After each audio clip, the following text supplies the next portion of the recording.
Let's go now.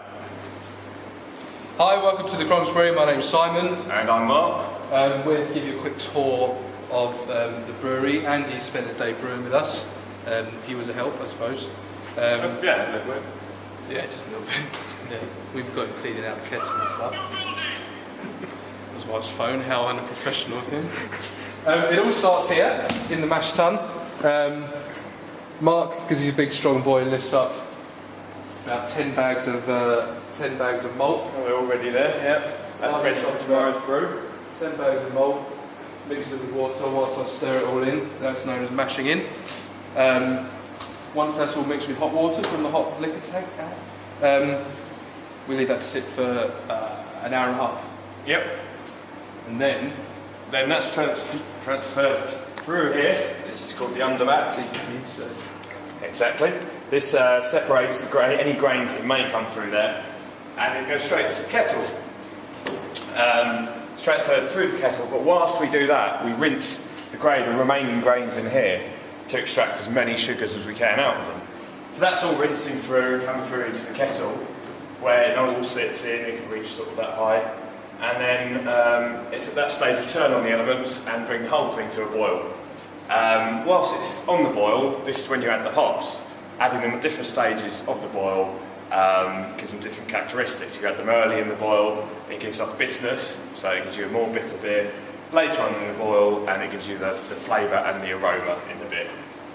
So once that's all boiled for an hour, that then goes through here. So here you've got the heat exchanger. This is normally all connected up. So it'll pump through here, the heat exchanger, where we cool it instantly, or fairly instantly, from boiling point down to about 20 degrees Celsius. That makes what's called a cold break coagulation, which settles lots of proteins out and drops them right in the beer for a clearer beer. Then gets fed all the way through, back down to Simon, where he'll show you the fermenting part. so it comes from there into this one's empty, so you can look at this one. Into here, into a fermenting vessel. Get in there. We transfer it all into there. Which is obviously, we've given this a good clean beforehand, so there's no nasty things in there that's going to make the beer go off. Takes about an hour and 15, hour and 20 to transfer it all into here, do the full brew up to about here. At that point we add all the yeast in.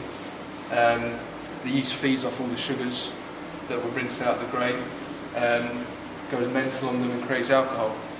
We need to try and keep, we're using these temperature controllers, such as this one.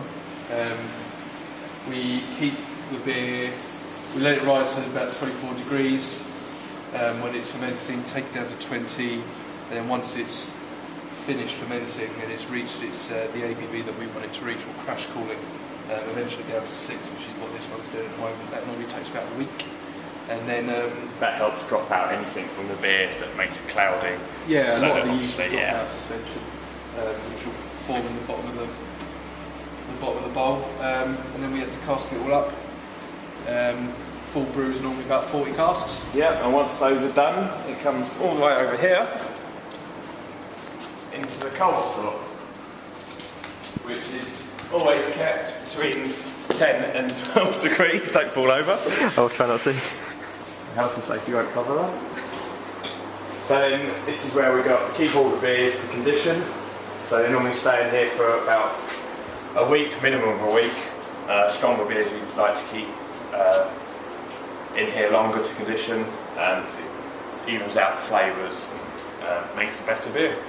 So it stays in here, conditions for a week or so, and then is taken out to be delivered to a pub to be enjoyed in a pint. It's looking quite empty in here at the moment, but in the next couple of days it's going to become very full again. So we've had a busy few days and a lot of casks running out. So yeah, we've brewed a full-size standard, and we've also got the new brew today, which Andy has kindly helped us with. And we've got another brew tomorrow, another half-size brew tomorrow. So this should fill up fairly quickly. To empty again. Yeah. Brilliant. And that's about it. Bye.